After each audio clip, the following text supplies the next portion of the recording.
Hey now, we are getting over, and I am the Silver King, Adam Silverstein, here to lead you through these hard times. Dada.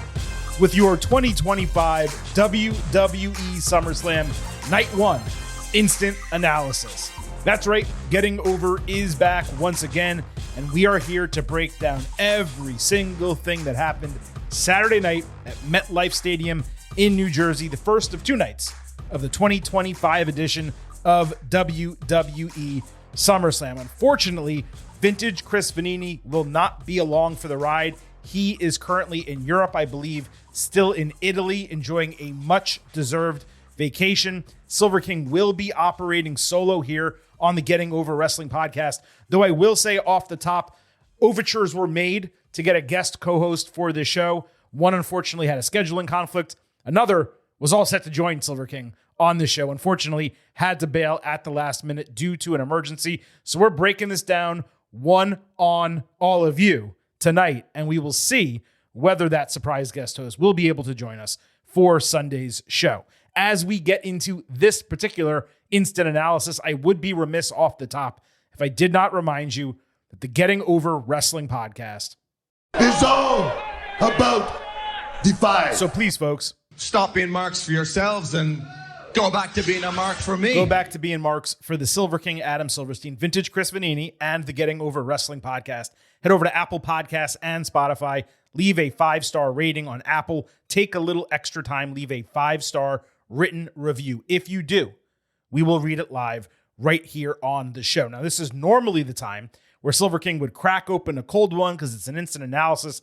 We want to relax and enjoy, but because I will be speaking pretty much extemporaneously solo for the remainder of this show, I'm not going to let a good cold beverage go to waste. So we're going to go ahead and save those until the end of the month. Most likely, we will go ahead and crack open a cold one for WWE Clash in Paris. But I will shout out Channelside Brewing in Tampa because I had an incredible cream ale from them, actually 2 or 3 times over the last 2 weeks. And just, since I'm not cracking it open here on the show, figured I'd shout someone out anyway. I also want to remind you to subscribe to us on YouTube at Getting Overcast. Not only do you get full-length audio episodes, you get full-length video interviews every single time the Silver King sits down with a professional wrestler, a promoter, whatever the case might be. We post it in full on video at Getting Overcast on YouTube. And don't forget to follow us on social media at Getting Overcast on Twitter, at Getting Over on Blue Sky. You get episode drops, news, analysis, highlights, all of that good stuff. And on premium live event weekends, you get to vote in pre and post-show polls. You also get to send in questions and comments for the show. We will read the results of those polls later in this episode, the conclusion, our grade segment of this instant analysis, and we will go over your questions and comments this coming Tuesday, our next full WWE episode, which will also be a second look back at WWE SummerSlam. So let's not waste any further time. Let's get into your 2025 WWE SummerSlam Night 1 Instant Analysis. Starting with the aesthetics of the show, the set was eons better than WrestleMania 35 with the single screen glossy stage, but it was still kind of plain with like a 4-stack screen that included some pretty odd scaffolding. It didn't necessarily make much sense. What was irksome here is the fact that whoever directed this show frequently missed opportunities to show off the screen. So production, whoever runs the Titantron, did a fantastic job with some of their graphics packages, making use of those 4 different layers.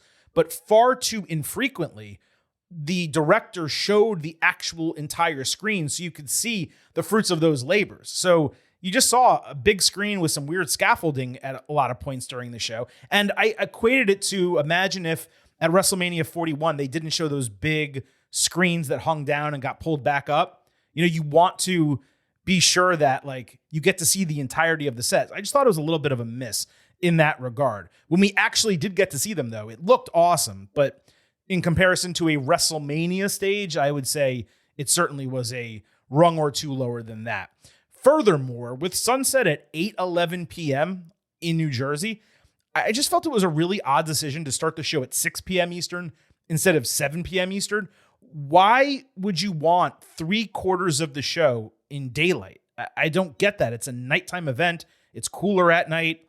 For every reason, I would have expected the show to start at 7, and there's not even transit issues there. There are when you get past midnight, in New Jersey, if you want people to go back into New York.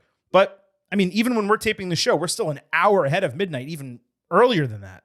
So I don't understand why the show was so early. I just thought that was really strange. And lastly, out of all the major celebrities that exist in the New York, New Jersey area, WWE had that cat Drewski narrate the opening video package. He actually did an okay job with the narration, but it had zero gravitas compared to using an actor or an athlete or something. And if your opening video package for SummerSlam is basically going to consist of those stupid ass reaction videos that are so popular on social media, and I don't care if this is old man yelling at a cloud, or these things take zero talent to execute, and they are flatly ridiculous, okay? That is your opening montage for SummerSlam. You can do better than that, WWE, and you don't need to have Drewski there. If you want a celebrity to appeal to young people, cool. Cardi B was hosting the show. She could have narrated the opening video package. I just thought that was incredibly odd. In terms of Cardi B, her hosting duties consisted of her making a long entrance to open the show and then screaming in the ring for about 90 seconds. Granted, that's kind of all a host or hype person can do, but given the heavy promotion of her for so long, I just expected there'd be something more involving her. Now, maybe that's because Bianca Belair got injured and wasn't available, so plans they had got scrapped because those were the two kind of working together. But she had been tweeting about Jade Cargill, and Jade had a title match on this show. And yeah, they showed her ringside during that match, but she didn't come out with her, didn't really do anything. So look, maybe there's an in-ring segment or something set for Sunday, but from a hosting capacity, it was really nothing. She did as much on the show as Drewski did, or as pretty much any of the other celebrities in the crowd, with the exception of her 90 seconds in the ring. So, okay, that's enough of the aesthetics of SummerSlam. Let's go match by match. As always, we will start with the main event of the show, and then we'll go in the order the Silver King chooses, because after all, this is my show. My show. World Heavyweight Championship, Gunther defending the title against CM Punk. This match started at 8:46 p.m. Eastern. And that made me think immediately that this match and post-match, if there is one, it's going to have to combine to go an hour or something, right? They're not going to end SummerSlam before 10 p.m. Eastern or 9:45 p.m. Eastern. So let's go ahead and see what happened. Gunther chopped Punk to hell for nearly 10 straight minutes to start the match, with Punk selling the shit out of each one better than some dudes sell Canadian destroyers. I'll put it that way. Every time Punk saw a shred of daylight, he took a chop or boot or something powerful and devastating to get flattened onto the canvas. He even ate chops on the thigh and his neck. Gunther talked trash while delivering hammer-style blows on canvas. Punk caught him running with a rare inverted atomic drop, but Gunther prevented a sharpshooter. Then he locked it in himself, flexing in the middle of the ring while he had it on. Punk deftly reversed it on the ground for a quick rope break, and then he got his first rally 18 minutes deep into the match. Punk tried a running knee in the corner, only to get caught for a thud of a powerbomb. Then he countered a sleeper attempt into a Russian leg sweep. That started a rally, but he got caught on the ropes while trying an elbow drop. Gunther followed with a frog splash. He usually just does a regular splash. That got a false finish. It was quite a sight to see him try to bring his arms and legs together just because he's such a massive dude. Gunther then hit 2 huge lariats. He countered a surprise catch go-to-sleep attempt into a second powerbomb. He followed with a huge shotgun dropkick and a third powerbomb for a false finish. Gunther chopped, then put his foot on Punk's neck while he laid on the top rope before literally lifting him like a child and just throwing him into the ring post, which I thought was pretty funny. Then he started celebrating on the announce table prematurely, just like Drew McIntyre after he won the World Heavyweight Championship at WrestleMania. So Gunther got tripped up by Punk, who tripped McIntyre at that WrestleMania. And while he was on the other side of the table, he bladed. So he was under the desk and he bladed. Incredible reaction from the crowd when Gunther emerged and stood up and they saw the full crimson mask on his face. Probably should have been a double count out here if we're being honest, but of course, the referee has discretion. Gunther sold anxiety and blindness from the blood. That allowed Punk to make a run with a flying elbow drop. He countered GTS into a sleeper, Gunther did, but Punk escaped that and hit a GTS. Gunther was knocked out cold on his feet. So Punk pulled him back, grabbed him a second time, hit another GTS, covered to win the WWE World Heavyweight Championship in, I believe, 30 minutes flat. And it was just a straight up incredible moment seeing Punk win that title in WWE. Now, Punk grabs the title and he's looking at it and he's really soaking in the moment. And he finally, after all this time looking around the entire ring, he made like a full 360. He finally decides, okay, I'm going to raise the title in the air. It is truly mine. This is a few minutes after the bell. He sticks his arm up, and all of a sudden, Seth Rollins' music hit, and he limps out to the stage on crutches with his leg in a huge brace. Paul Heyman right there by his side with the Money in the Bank briefcase, of course. Rollins basically screamed that Punk can hold on to the title as long as he can because he'd be coming at him. And he turned around looking somewhat depressed, starts limping toward the back, except instead of actually entering the tunnel, he stops cold, stands up straight, throws the crutches to the side, undoes the knee brace, grabs the briefcase from Heyman, runs down to the ring, grabs Jessica Carr, I believe, on his way, and his plan is to cash in the Money in the Bank briefcase. Punk tried to use the title initially. Rollins avoided the title shot, smashed him with the briefcase 10 times in the head and back. Then he cashed in Money in the Bank, immediately hit a stomp, and won the WWE World Heavyweight Championship in just a matter of seconds. Michael Cole tried really hard to get over Ruse of the Century as the name for this moment. I don't really think it works as a name. It doesn't roll off the tongue like Heist of the Century. It just felt more improvisational at the time.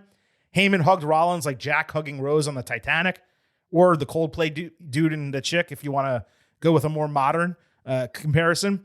And the heels, who still do not have a stable name, by the way, all celebrated around Punk's dead body. It looked like a crucifixion, the way he was sprawled out on the canvas, and Braun was talking shit right in his face, as he has been to pretty much everyone he's fought over the last month. This final segment, all in all, the match, the post-match, it wound up going about 40 minutes. The show ended before 9:30 p.m. Eastern, which was just shocking to me. Just as shocking as the cash-in, honestly. Obviously, those of you who listen to this show, you know your boy called this live immediately after Saturday night's main event. It was all too perfect of a coincidence, or too unfortunate of a situation to not at least think it might have been planned. And it was played perfectly, okay? They acted like Rollins was gone on TV. They chose not to mention him the last couple of weeks, you'll notice. Rollins sold the injury not only in his real life, like while out with his wife and children and walking around and just doing normal things, but also while doing a stand-in media hosting spot 2 weeks ago. It was perfection achieved in that regard.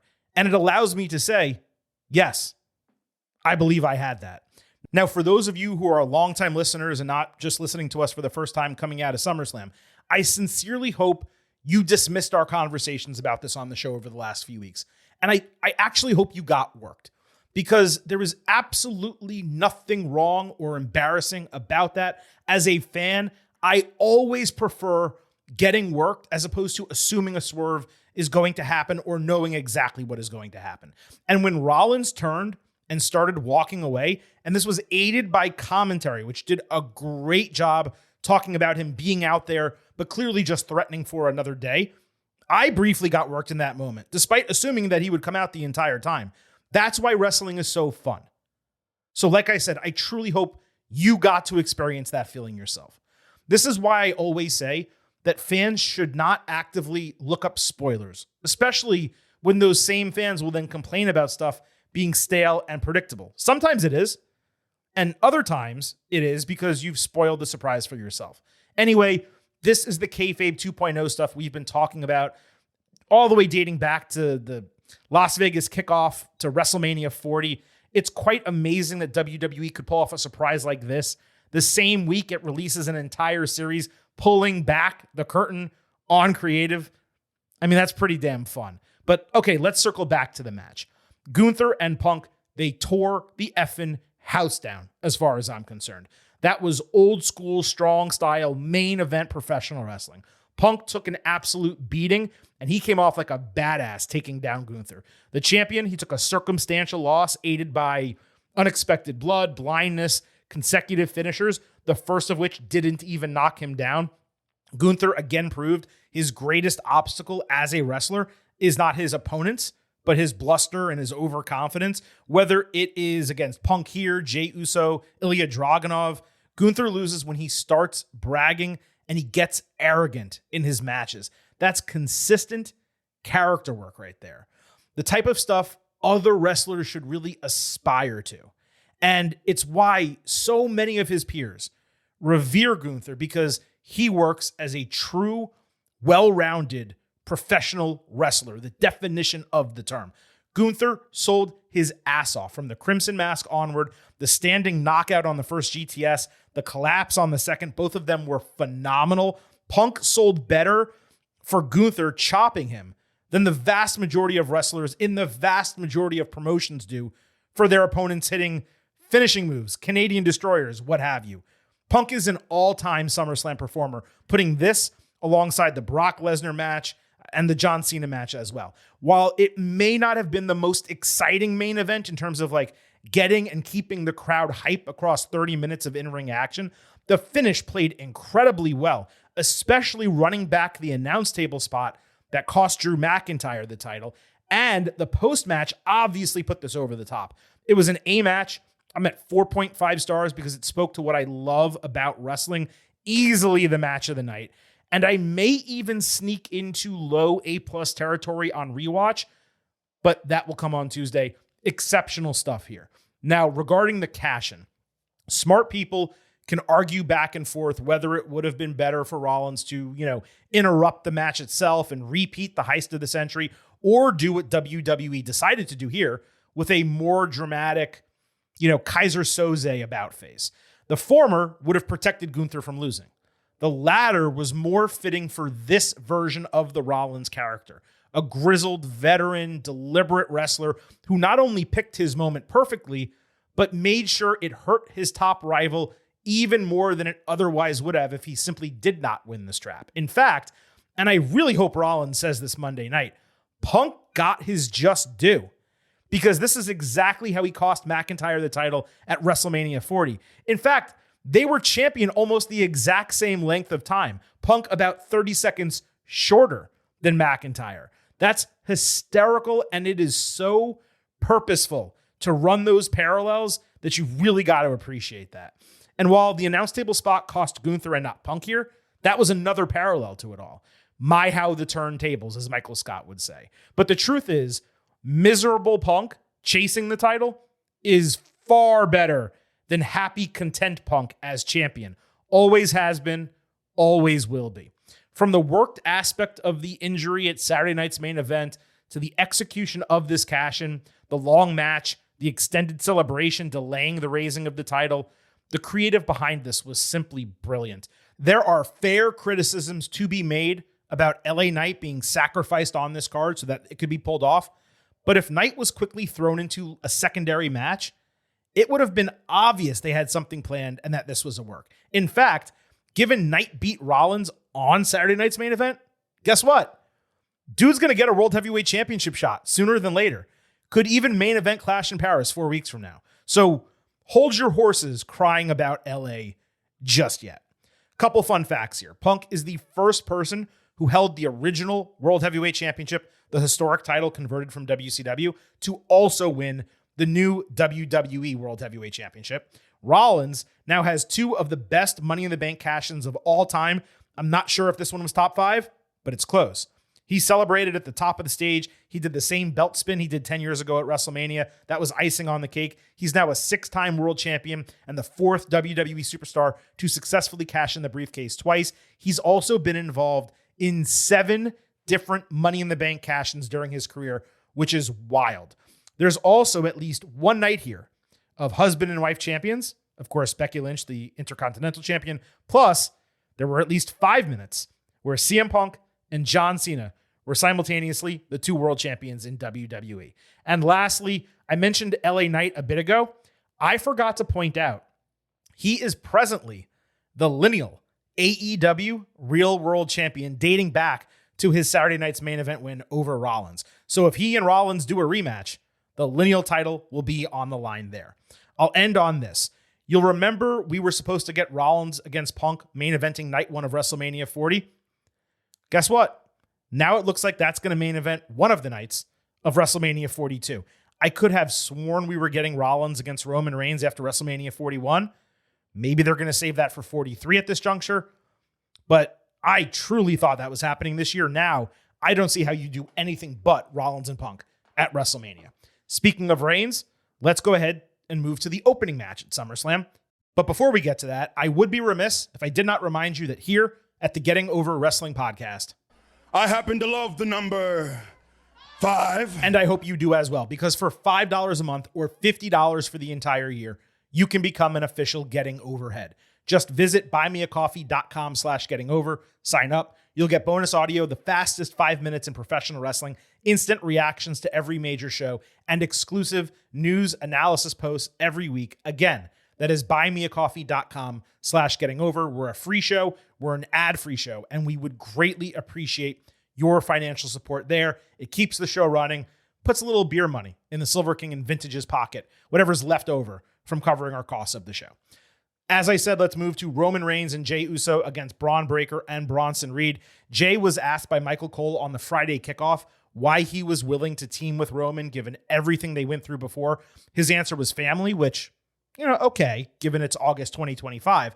But as we said ad nauseum 10 months ago, why wasn't this the storyline before War Games? Anyway, Paul Heyman came out afterward. He called Reed the tribal thief, given he still had Reigns' J's around his neck. And he said Breaker was their leader. Kind of weird the way they've just kind of shrugged and adjusted the group on this show, but it was okay. One other note I had before we get to the match, Reigns was the one who eliminated Breaker from the Royal Rumble earlier this year. Why Braun's anger over that was not touched on as part of the build to this match, I simply cannot understand. Anyway, as I said, this opened the show. Jey entered first. Another odd decision because his entrance hits the hardest when it's in the dark and the lights are out and stuff like that. Reigns' entrance looked great. The heels, entirely basic, zero aura when they came out. All 4 guys were wearing black, and the referee was wearing, black and that dark gray. Really not the best visual. Did no one think this through? The faces probably should have been in red. They immediately got up on the Braun, so Jey and Roman both called for the Yeet Encore after the match started. Luckily, because I was about to, hit a sound drop for that, it got interrupted immediately. Breaker jumped on Reed's back for a squash splash before taunting Roman and hitting a press lung blower on Jey. Uso avoided the leaping lariat attempt, but the Brawns did a great job preventing the tag. Reigns got the hot tag after about 10 minutes, nearly overshot his massive tope con hero. Huge risk because the dude's about to film a movie. Roman countered a spear attempt with a Superman punch before eating a huge tope suicida from Reed alongside Jey. Breaker then laid Reigns out with a running, leaping lariat over the announce table. The Brawns combined for a Doomsday Bulldog, Steiner Brothers callback. Jey actually slapped Braun while he was on Bronson's shoulders, which was just a really funny mid-match spot. Breaker tried to spear both faces through the barricade, but Reigns intercepted it with a Superman punch, and then they basically got turned around. So he delivered the barricade spear himself, knocking Breaker into the crowd. Then he intercepted a tsunami with a Superman punch, knocking Reed off the ropes and combining with Jey for a 1D. And this was also funny because Reigns really struggled getting Reed up for that move, and you could see it in his face. Breaker hysterically put his straps back on so he could take them off again and flex. Roman then completely sacrificed himself, taking a Breaker spear for Jey, who super kicked Braun out of the ring, high body speared Reed, and added an Uso splash to get the 1-2-3 victory in 22 minutes.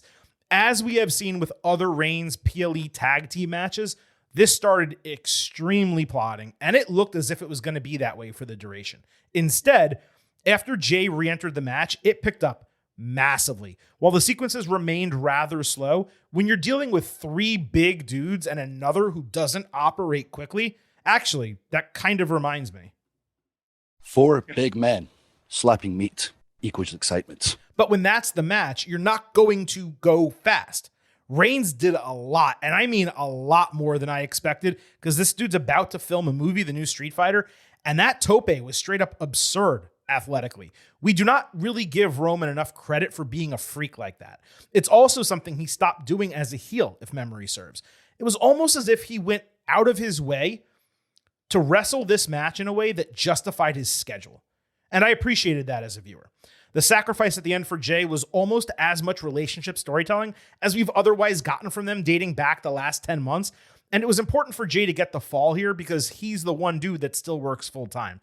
Breaker and Reed, they were still booked to look like killers in defeat. And if you weren't sold on Breaker before, you basically had to be after this match. Reed acquitted himself incredibly well. I don't want to do him any disservice. He came off like a monster too.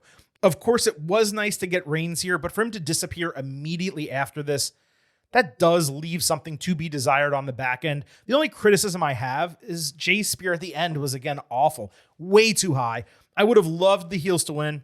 This was a bit safe as a booking, but if you're opening a 2-night mega card with two of your top baby faces against mid-card heels, you got to put the faces over. I'm going higher than I expected at the midway point of this match. 4 stars, A-. I could see coming down a quarter star on rewatch, but it was real high quality, and I don't think I will. One last note on this match before we continue. He may well have just been selling because he worked the end of the match just fine, but Breakker was visibly limping behind the stage out of clear view of the audience.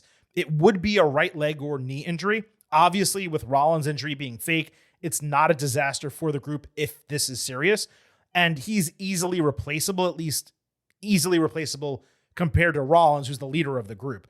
But it could obviously be terrible for Breakker individually because his explosiveness, it's his entire unique selling proposition. So hopefully Breakker's just fine. He was out there at the end of the show with Rollins. He had a big wrap on his right knee, but he walked on his own and he got down on one knee and he was okay. On the post show, he was also walking under his own power, still limping, but he didn't have a brace, a wrap, or anything like that. So hopefully dude's knee just got a little dinged up.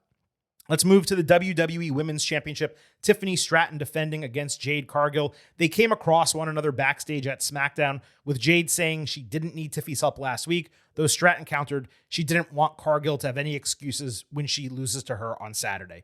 This was probably the, 87,195th time that such a segment has happened in the history of professional wrestling. Jade shot back saying she now has no distractions going into her match and she'll finish the pursuit she started.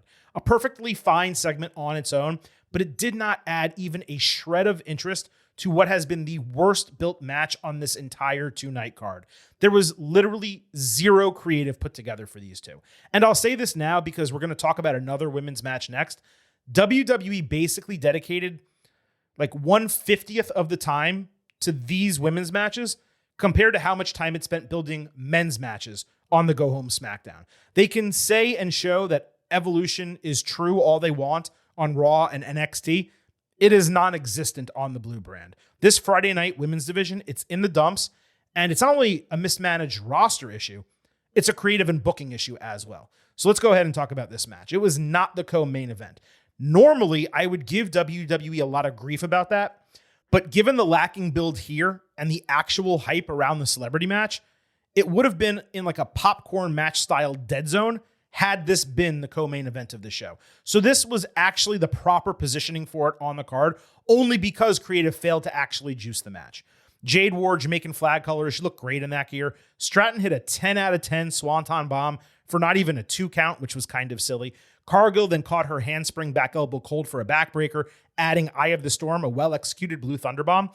Jade then suplexed her over the ropes, but when she rolled through, Tiffy countered with a really nice Michinoku driver. Then she countered a chokeslam with a Hurricanrana and hit the back elbow plus the cartwheel Alabama slam. Unfortunately, Jade was too tall to take the slam properly. They probably should have figured that out.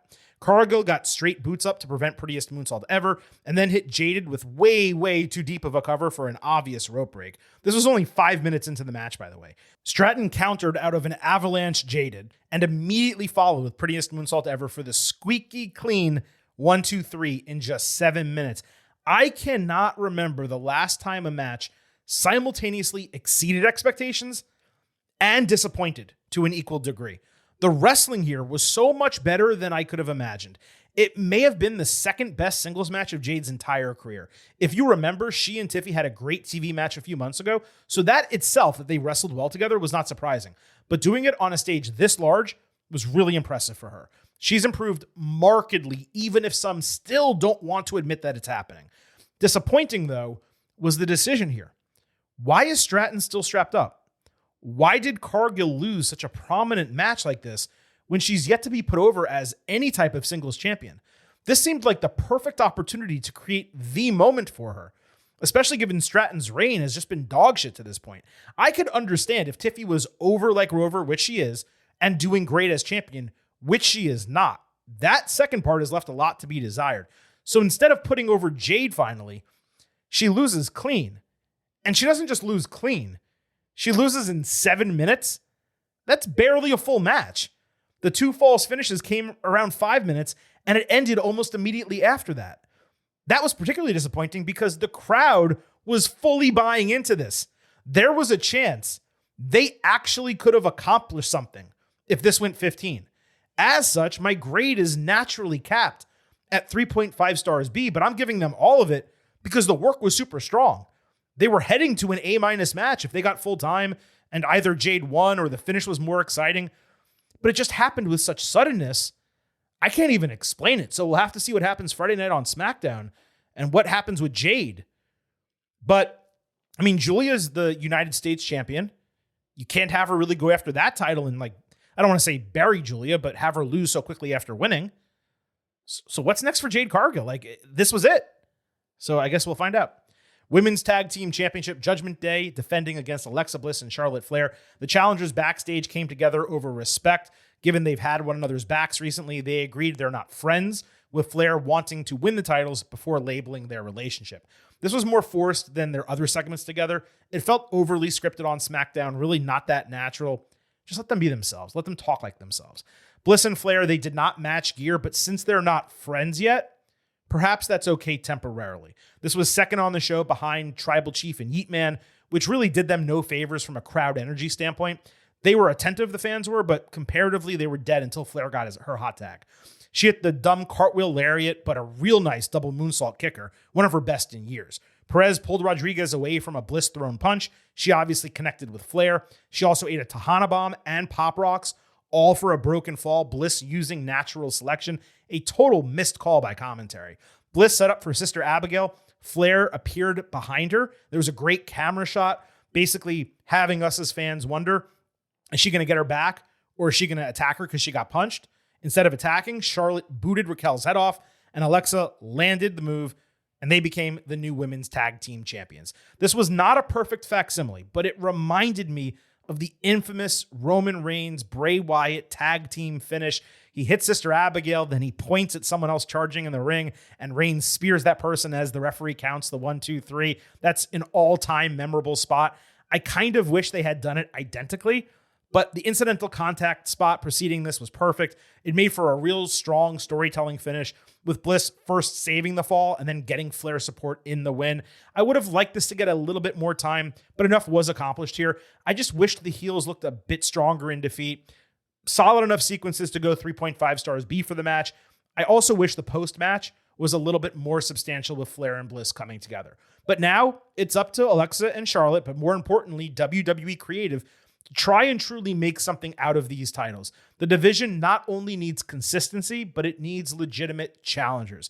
Equally important will be ensuring Rodriguez and Perez don't fall by the wayside either as characters or in-ring competitors. That happens far too frequently in this division. A team loses the titles and then they just kind of don't exist anymore. But they're well positioned in the faction, Raquel and Roxy. At least we got one whole month of Judgment Day holding all the gold. It was nice while it lasted. Roxanne was the MVP of this match, by the way, just to make that clear. 23 years old, outshining Charlotte and Alexa. Roxanne Perez, she is called the Prodigy for a reason. I'll also note fans literally chanted friends at Bliss and Flair on the post show, and they also made them hug it out, which they agreed wasn't a terrible experience. Very fun between them. Actually interested in seeing the way their relationship develops this Friday night on SmackDown. Randy Orton and Jelly Roll against Drew McIntyre and Logan Paul. First from SmackDown, Logan interrupted one of Jelly's training sessions in Orlando talking shit to him. So Jelly invited him into the ring and they started brawling, only for Drew to attack him from behind. Paul held his head for a Claymore and that pretty much ended it. And he also yelled at him that people pay dues for years to earn an opportunity like wrestling at SummerSlam, and Jelly didn't deserve it. Now, I figured this was all that was actually necessary to build to this match, but it actually main evented SmackDown as well. Logan insulted the green shirt guy in the front row, which actually got a pop, and he basically ran the same gaslighting program he did last time, but it did work. Drew said whatever happens to Smelly Hole on Saturday is on Randy, and he's got God on speed dial, so whenever he prays, bad things happen. Good call back there. Jelly got to do a whole black SUV pull-up spot, which if I was a celebrity doing a wrestling gig, I would demand that be in my contract as well. Orton came out with him from the side stage. They blew past Nick Aldis.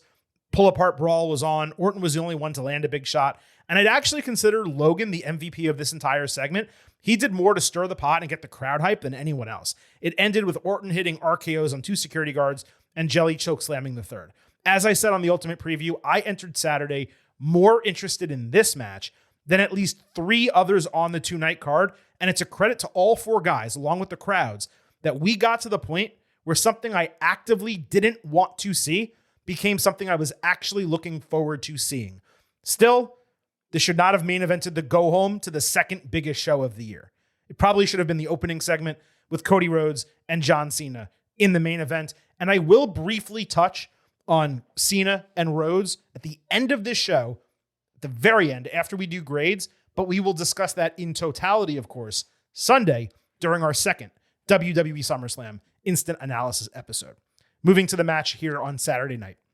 Logan cheap shotted Jelly before the bell, so he blind tagged Orton immediately, wanting to start the match. The dude was so over, he got a soccer-style chant. He won a face-off with Logan, then got beat down by Drew. Censors were able to properly bleep F you Logan chants.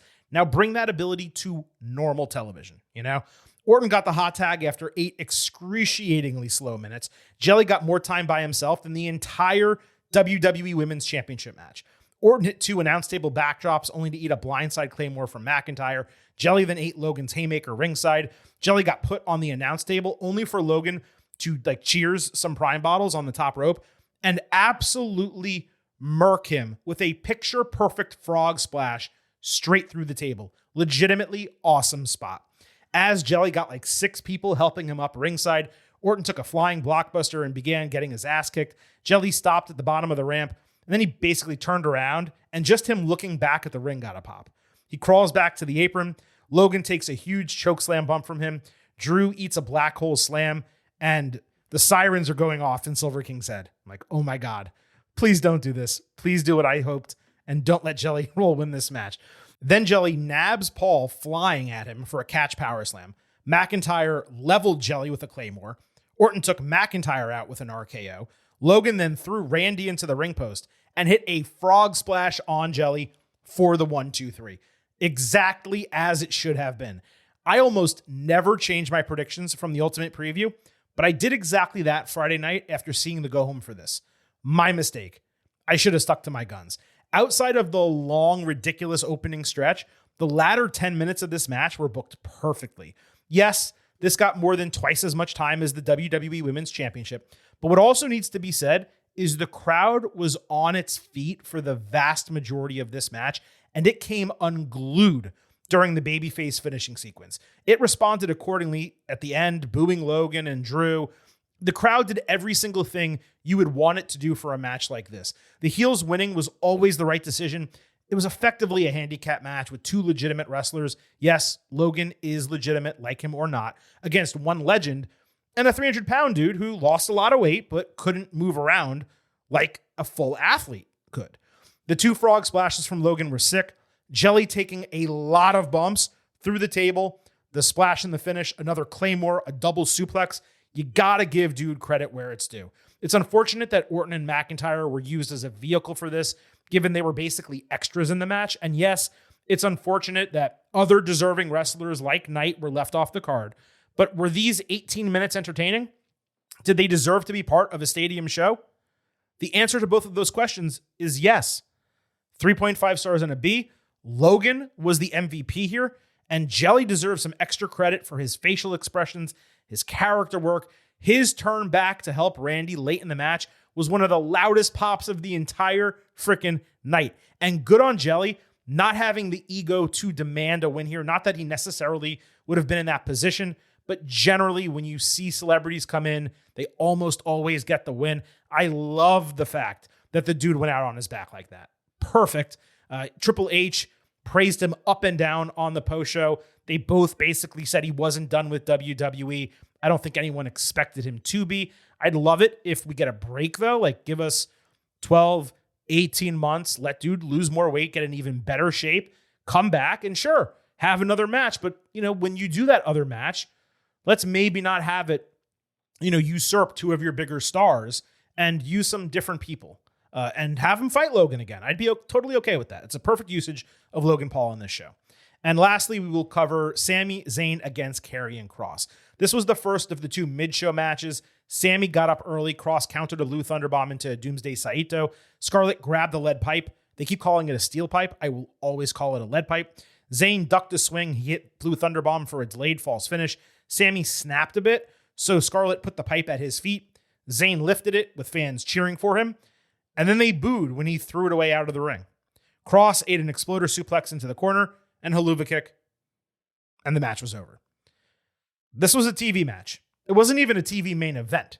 It's like a TV mid-show match. It was hardly any different from their first 2. We didn't get a shred of character development. It's not like Sami had ever truly considered cheating at a prior juncture, and it frankly did not belong on this show, no matter how many people may be rooting for Kross these days. There was zero drama, not even the manufactured stuff with the pipe. The only way this could be semi-valuable is if Karrion turns babyface on Monday. Like, there's a nod between them after the bell, so maybe Kross finds Zayn backstage, asks him for help turning a page and doing things the right way. That could absolutely play as a storyline. I just highly doubt it's happening. And as I said coming in, this just did not belong on the show given the way it was booked. More likely than any type of babyface turn or any interesting storyline happening on Raw is Kross leaving the promotion, his contract not getting renewed. That's where I stand on this right now. 2.25 stars C, frankly, a waste of time on the second biggest show of the year. And you know what? Not only that, it made Sami actively less interesting to me than ever before. They had a chance to actually do something with him, and they just left all the possibilities out there. He remains ridiculously boring and stale ever since ending the Bloodline story. Let me just ask you this. Let me pose this question to you about Sami Zayn. How are you an underdog if you always win? It's a trick question. You're not an underdog. And if you're not an underdog, then people don't really have a huge reason to get behind you. Now, I still believe there's a significant possibility he wins the Royal Rumble because it's in Saudi Arabia. Clearly they're not going to do the title change on that show like I thought they might. So, not all is lost. And for those who are fans of Sami and hope that he wins a World Heavyweight Championship, I do too. I just want him to be booked to a level where him winning the title is this incredible major moment as opposed to just something that he's owed after a long career. And the way he's being booked right now, August 2nd, I don't think that I'm going to care that much about Sami by the time April rolls around if he does wind up winning the Royal Rumble. But that is a conversation for another day, and we will circle back to that when the time comes. Before we get to the final segment on tonight's show, I did want to mention the entire SummerSlam post-show on Saturday night took place at the desk hosted by Joe Tessitore with Big E by his side. Paul Levesque did not do his standard press conference format, almost assuredly due to how poor he's been answering tough questions. And also, frankly, everything he did this week to draw legitimate criticism. We will see if that changes Sunday. I highly doubt it. And we will talk more about this subject Tuesday on our regular WWE show, which will also be a second look at SummerSlam. Now, to get to that final segment on tonight's show, your 2025 WWE SummerSlam Night 1 grades. First, we will go over our pre-show expectation grades on our Ultimate Preview episode, which, by the way, all of you should listen to because there's a separate Night 2 Ultimate Preview that is timestamped. So make sure you hit our podcast feed and listen to that show. But on that Ultimate Preview, Vintage Chris Vanini came in with an expectation of a B+. He said an 87 out of 100. I completely agreed with that B+ grade. I said it was going to be an 88 out of 100. And all of you listeners are getting overheads on social media. You had an opportunity to vote before the show. 46% of you thought it would be in the A range, 45% B+ to B-, 9% B- to C+.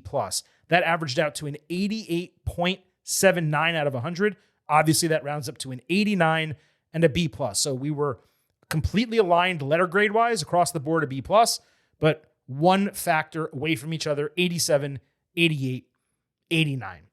Now, before Silver King gives his final grade, let's hear what you all had to say. 31% of you thought the show was between an A+ and an A. 49% an A minus to a B plus, 17% B to B minus, 3% C plus or lower. And this is the first time in the history of the show that this has happened, but that averaged out to an 89.999 out of 100, which obviously rounds up to a 90, an A minus. And I appreciate the positive vibes from the listenership coming out of SummerSlam Night 1. But I can't entirely agree. And it may seem like this is picking nits to you, especially given my grade is not that far away from yours. But we've seen a lot of A minus top to bottom PLEs, and this to me, frankly, was not one of them. The main event was incredible. It was a candidate for match of the year. Gunther and CM Punk absolutely rocked the house. The cash-in at the end of the show was incredible in its own right. Other than that, what was actively great on this show? Now, you can say that the celebrity match was incredibly enjoyable for you, and I agree with that, but I'm not going to sit here and say it was great. The opening match was an absolute ton of fun, and I gave it an A-. I thought it was the second best match on the entire show. But at the end of the day, it was a regulation tag team match, and nothing that special happened during it, even though all four guys looked incredible coming out. The WWE Women's Championship match was way too short, totally disappointing, and a confusing decision in the finish. Now, I don't downgrade either match grades or show grades because the match didn't finish the way I thought it would. But to go 7 minutes and again, when Jelly Roll solo in the ring got 8 minutes on his own, that just to me was ridiculous. The Women's Tag Team Championship match had a really exciting conclusion, and I thought it was extremely smart the way they did it. I also kind of wish they got a little extra time. In fact, they only went 13 minutes there, and given there were 4 women, extremely talented women as well, I thought they could have gotten a little bit more. The Sami Zayn, Karrion Kross match was by far the worst on the card. It was an 8-minute match. Again, it should have been on television, and that's the entire card. So, yeah, I can't sit here and put this show in the A range. It's just not where I'm going to go. I think the main event and the opening match really carried the water for this entire show. And it's for those reasons that I'm exactly where I was with my pre-show expectation grade. An 88 out of 100, a B+. If you take away that main event, I mean, this is like a low B show most likely. So that main event alone raised my grade significantly. And I loved the Rollins cash-in, as you heard me discuss earlier in this program. But again, that alone is not going to take this to an A-level grade. So I will rewatch Night 1 of SummerSlam, just like I will rewatch Night 2 of SummerSlam, all of that before our Tuesday second look at this, and of course our full breakdown of everything that happened across Raw and SmackDown.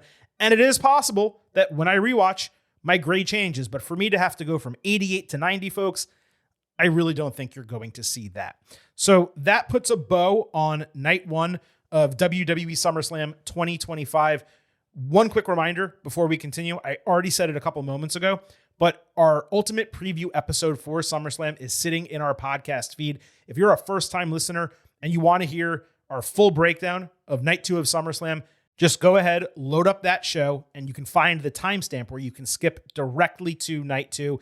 And also, if you're a first-time listener, we hope you mash that subscribe button. We would greatly appreciate having you on board for the duration here, the Getting Over Wrestling podcast. Now, I did mention that I wanted to briefly discuss John Cena and Cody Rhodes ahead of Night 2 of SummerSlam. And that's because the opening segment of SmackDown on Friday night completely threw, I would say, most of us for a loop. It basically had Cena turn babyface, blame his entire heel run on The Rock and Travis Scott, and Cody respond to that by not cutting a promo, but grabbing 2 beers, cheersing with Cena, taking a sip, and then leaving the ring.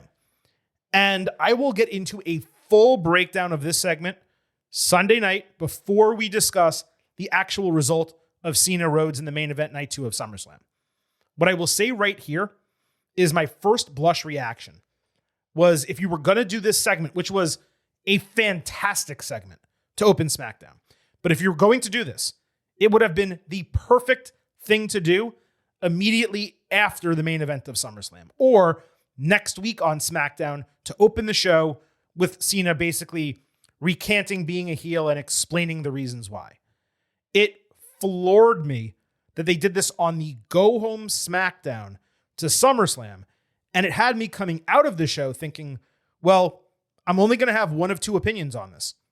Either it is confounding that they put it on this show and they decided to run a babyface versus babyface street fight, or this was an incredible swerve and Cena's going to turn back heel or prove that he's still a heel, I should say, during this match, which would then lead him to need to recant at a later date, possibly as soon as this coming Friday on SmackDown or immediately after the match at SummerSlam. So I'm just perplexed at the booking and why they did it on the go home, especially when you have Cody, who got booed against Cena in Las Vegas. And certainly if there's any other city in the country that isn't necessarily going to cheer the face over the heel, it is the New York, New Jersey area.